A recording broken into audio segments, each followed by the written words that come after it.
Peu de noms résonnent dans le monde automobile comme Bugatti. La simple évocation du nom évoque des images de vitesse inégalée, de design époustouflant et d'un engagement indéfectible à repousser les limites du possible sur 4 roues.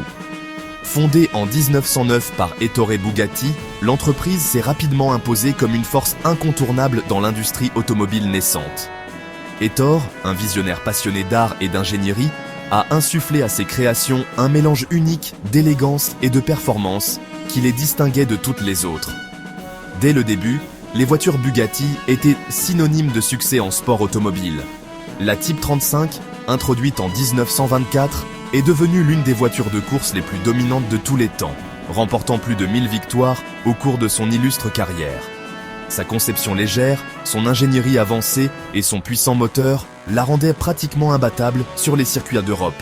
Le succès de la Type 35 a cimenté la réputation de Bugatti en tant que constructeur de voitures exceptionnelles, capables de conquérir la route comme la piste.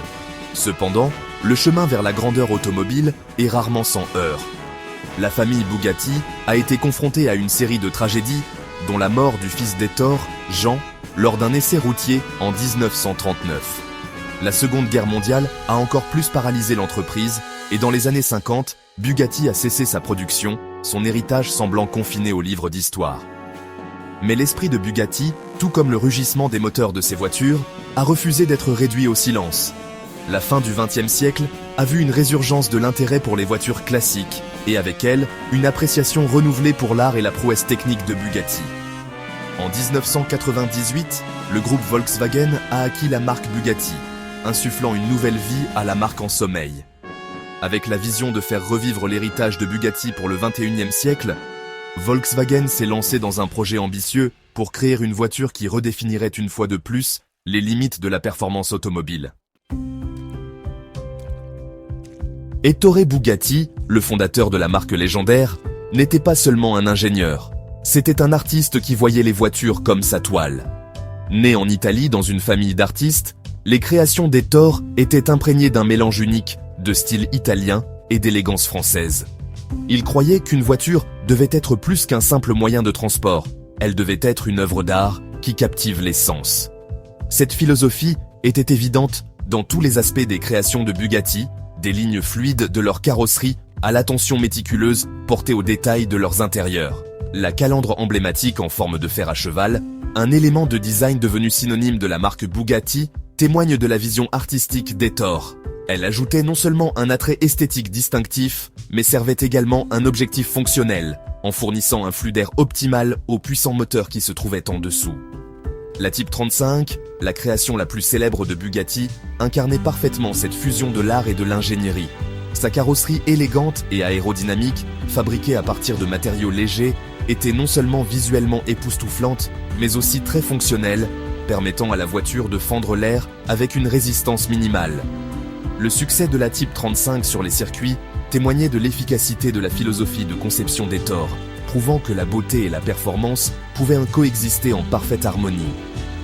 Aujourd'hui encore, l'héritage artistique automobile de Bugatti continue d'inspirer. Les créations Bugatti modernes, tout en repoussant les limites de la technologie et de la performance, conservent les principes de conception fondamentaux qu'Ettore Bugatti chérissait.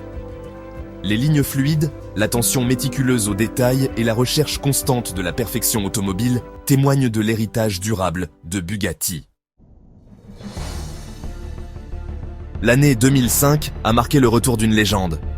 Après des décennies de silence, le nom Bugatti a de nouveau honoré le monde automobile avec le dévoilement de la Veyron 16.4. C'était une voiture qui défiait les attentes, un témoignage de la prouesse technique du groupe Volkswagen et de son engagement à faire revivre l'héritage de Bugatti. La Veyron n'était pas seulement une voiture, c'était une déclaration, une affirmation que Bugatti était de retour et prêt à reconquérir son trône de roi de la vitesse. Au cœur de la Veyron se trouvait un monstrueux moteur V16 de 8,0 litres, quadri-turbo, une merveille technologique qui produisait une puissance étonnante de 1001 chevaux. Ce groupe motopropulseur incroyable propulsait la Veyron à une vitesse de pointe de 407 km/h, ce qui en faisait la voiture de série la plus rapide du monde à l'époque. Les chiffres de performance de la Veyron étaient tout simplement stupéfiants. Elle pouvait accélérer de 0 à 100 km/h en seulement 2 secondes et demie. Un témoignage de l'incroyable puissance qui se cachait sous son capot. Mais la Veyron était bien plus qu'une simple voiture de vitesse. Malgré son incroyable rapidité, c'était aussi une grande routière remarquablement raffinée et luxueuse. L'intérieur était recouvert des cuirs et matériaux les plus fins, un témoignage de l'engagement de Bugatti envers l'artisanat et le luxe.